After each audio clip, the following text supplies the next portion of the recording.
so they need to be running again before you can get another dog, order another dog. You tell them like you can handle a pack. Even though you're not planning on keeping a dog, like sometimes you got to keep a spare tack. If you're in the first series or something, you know, and sometimes you might have 2 or 3 dogs, that's okay, and you don't know what you're gonna have in the rest of the pack. Right. So you might keep a couple of, I call them spare tires, you know, you might just say handle a pack, and then you don't have to use them just because you handle them. You can go to your next series and leave them behind, but you know, sometimes you got to keep some dogs because, you know, if they got 30 dogs, you might go to the first 3 or 4 packs and you might not see nothing at all, you know. So you got to always have something to go back to, you know. So I tell you, last year at the trial we had 7 down, and they latched a hold of them and they smoked. All right, we had one made a little bobble. A little bobble, we picked it up. We kept the other 6. Good as they run a rabbit and everything. Don't feel like you got to pick up a certain amount out of the pack. You let the pack dictate that. You know, that the dogs dictate themselves and everything. And we kept them 6, and 5 out of them 6 went back to our winner's pack, and that was first series, it's like second pack. So you just let the dogs dictate. Sometimes you handle the whole pack, you know, and you might go through 3 more sets and not hit a dog, like he said, and that's the same dogs that came to the end, you know. And you know, if you would have picked one up just because, say, well, I want to keep less dogs, you know, you might have picked up the wrong, you know, let go the wrong. What color you got left? I got this green color. All right, let me show you something right here. You pick red up, right pick up, right picked up. Or scratch it, or yeah, or scratch just through put or your something. head. Let you know that there you go. All All right, now what else you picked up? Picked up pink. All right. Picked up blue. I picked up chain. You got green left. Circle him, and you'll know you got it. What I do, I write notes. If I like a dog, I put an extra little note like really liked or toted the rabbit good, you know. Or if he was bad, you know, if he got out a little bit, or if he was skirting, you know, I put a little thing about a minus or whatever, just to keep your little notes, because once you go through a bunch of dogs, you're not going to remember that dog. So, you know, you come back and you look at your book, even for your own reference, somebody too, because they always going to ask you what my dog did. That's every person usually going to ask you what my dog did. So you keep some notes for yourself and for the people that you can give them an answer, because if you go through 50 dogs, you know, you're not going to remember that one particular dog that you picked up. Just different things. In my opinion, y'all done a good job. Thank you. I think you got it right, and you left down the one that needed to be left down. Let's move on to second series. Cause it's tricky too. Sometimes, you know, you get a dog like how them dogs are tapping here and there. If you pick up the wrong time, and sometimes, you know, it's hard to see. Like that's so thick you can't see. But you know, it's better to let them run a little bit more and try to get the right one than hurry up and cut them right off the back and cut the wrong one. Let him hang himself. Yeah. Sometimes this is a lot harder than it looks, you know. People think it's easy, you just jump out there, but you got a lot to look for, and you want to get this right.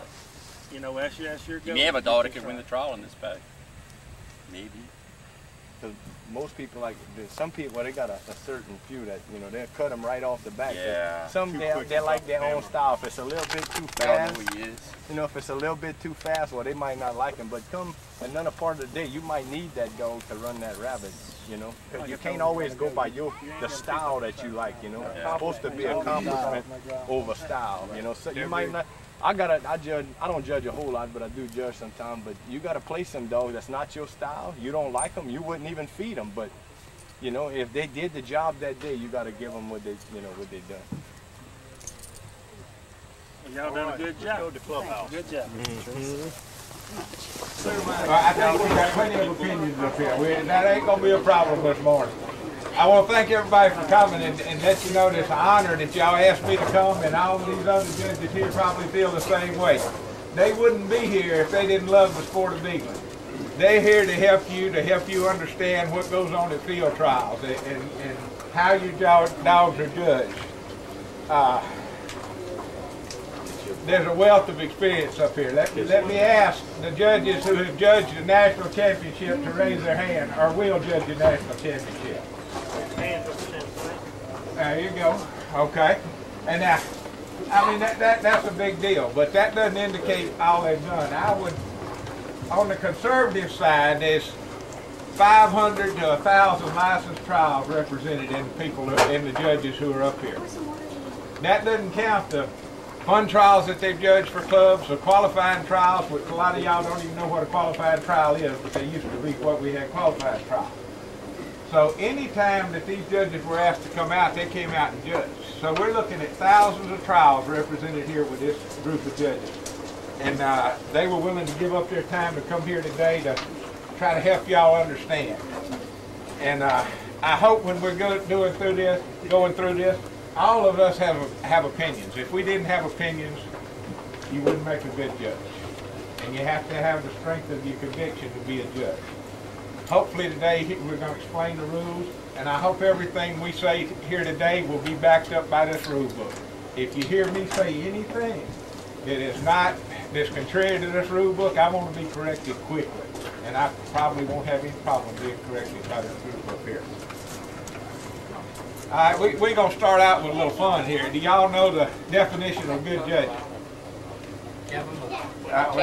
Good judging is when you go to a field trial and you enter 2 dogs and you place first and second. Right. Fair judging is you go to a field trial and you enter 2 dogs and you place first and second, but the stupid judge placed the wrong dog first. Alright, bad judging is when you go to a field trial and you enter 2 dogs the same class and you head it home before the dew dries. Right. So now you know the difference in good and bad judging. What are the qualities of a good judge? I think first and foremost to be honesty. Fairness. What? Fairness. Maybe fairness. That's a good answer, but I think honesty and integrity would be first thing in a judge. The most important thing. The second would be knowledge. Knowledge without experience is not much. You can have knowledge and not experience. And in our Sunday school class a couple of weeks ago, our Sunday school lesson was about wisdom. And there's a big picture of a tomato. All right? Knowledge is knowing that a tomato is a fruit. All right? Wisdom is knowing that you don't put a tomato in fruit salad. So knowledge without the experience doesn't mean much. You can't do anything with it. Confidence. You have to be confident as a judge. You have to believe that you know what you're doing. And that's based on this rule book. If you don't have confidence, it's going to lead to mistakes. Consistency. You have to be the same judge from one weekend to the next. If you're judging it based on this rule book, it will give you consistency in your judging. You have to be physically fit. But don't look at me. That's why I'm a judge want to be. I'm not able to judge anymore. But if you're judging, you have to be able to stay with those dogs and see them. If you're not able to do that, you shouldn't be out there trying to judge. All right, how can you gain experience? You gain experience by watching dogs run. Doesn't matter what kind of dogs, whether it's your dogs, your buddy's dogs, you've got to watch dogs run and watch it a lot. You gain that any field trial. If you want experience, volunteer to be a roving marshal. That will give you experience.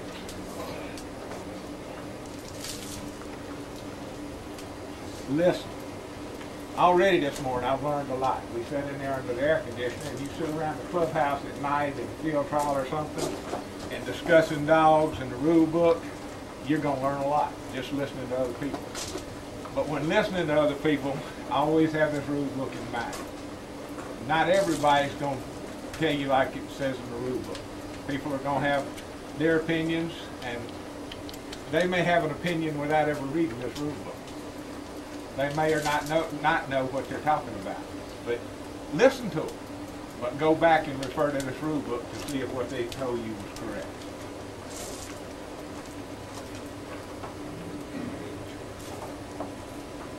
All right, now we're going to start talking about the rule book.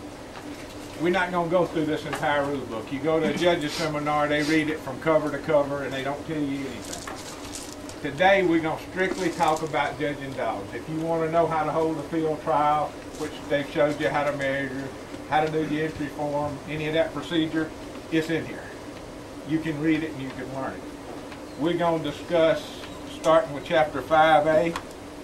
Have we passed out all the rule books?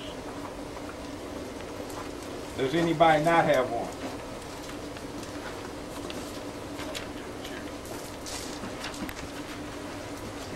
come here. I don't have the rule book, but I've got copies of the pages, okay?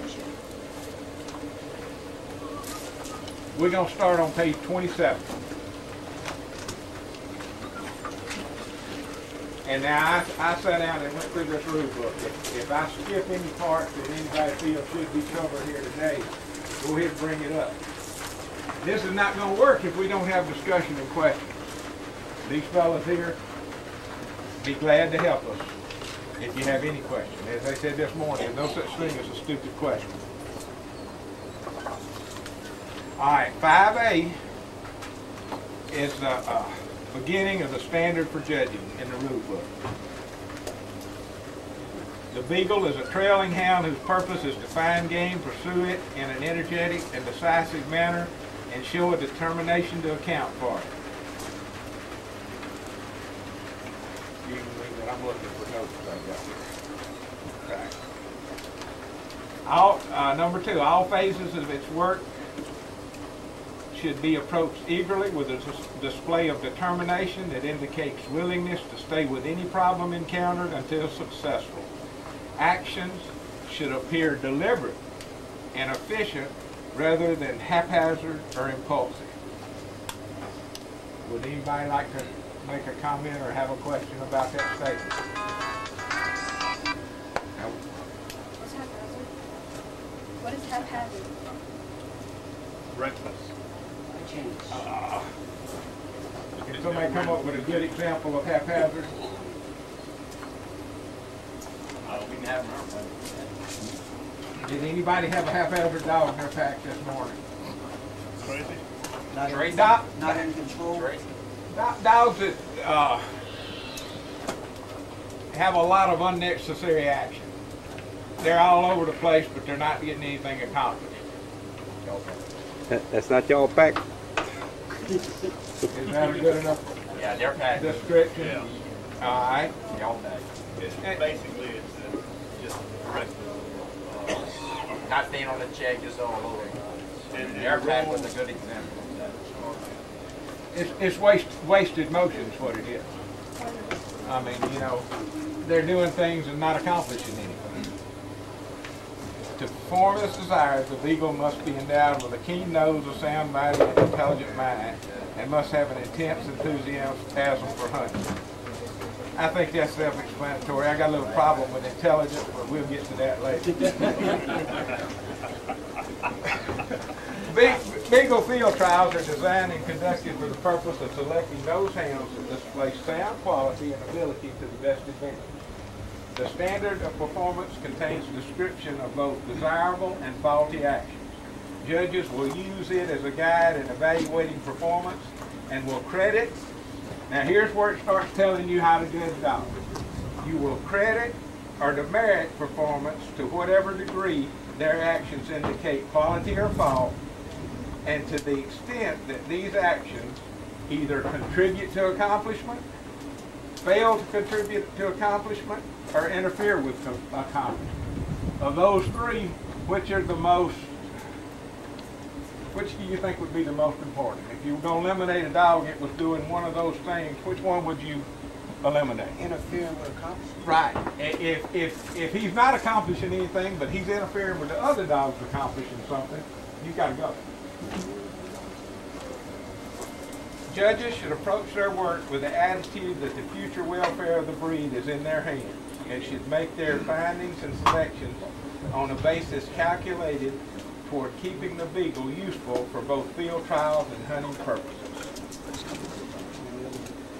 It's kind of humbling to think as a judge that you're influencing the breed of Beagles, but there's nobody in the sport of beagling that influences the breed more than the judges.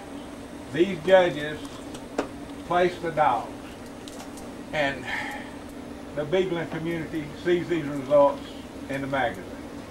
All right, they jump out there and they see so-and-so field trial champion. Oh, everybody goes and breeds to this dog. All right, who got this breeding for that dog? The judge that placed it. So judges are extremely important and have an awesome responsibility for that reason, because the judges are determining the way the Beagle is going.